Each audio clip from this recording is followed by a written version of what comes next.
Electability is such a big issue for the candidates, saying, I'm the one who can go into November and win this election for the Democratic Party. The national poll's interesting on some of those issues, and the Obama people have been touting them. Here's positive, negative on Barack Obama, 46-26. Hillary Clinton, the same poll, her positive's 42, her negative's 44. When you go head to head, Clinton beats Giuliani 46-43.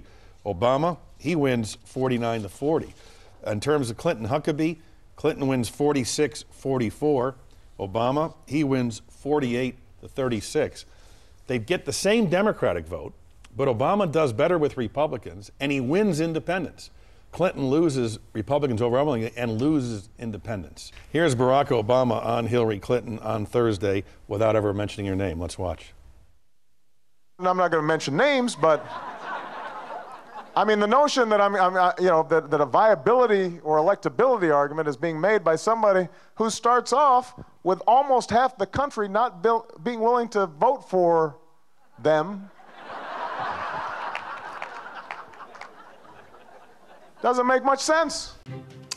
And good morning again. Joining us from Des Moines this morning, Senator Barack Obama. Senator, thank you so much for coming in this morning. And you're in a very good place this morning, it seems. You're leading out there in Iowa, according to an average of the polls. It's getting very, very close in New Hampshire. And it turns out you're now leading in South Carolina.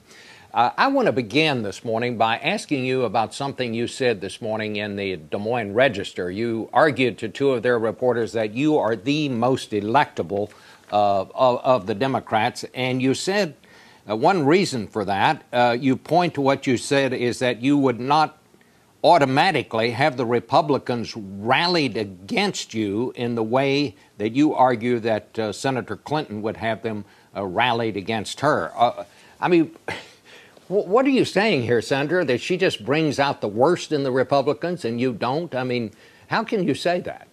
Well, first of all, that was based on polls that we've seen, Bob, over the last several weeks that show me beating every single Republican and showing that I'm the only Democrat that does. And the difference, I think, is I attract more Republicans and independents.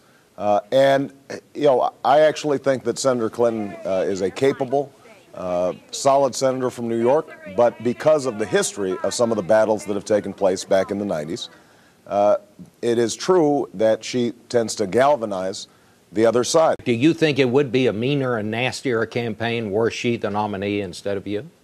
Well, my suspicion is that the Republican National Committee is going to be targeting any Democratic nominee. I'm sure that there will be a lot of negative ads out there. They don't have much to run on, given what's happened over the last 7 to 8 years. So there's no doubt that there will be negativity. But I do think that if you start off with high negatives, then you're playing on a very short field. And it's hard for you then to persuade those who might be persuadable to come into your corner.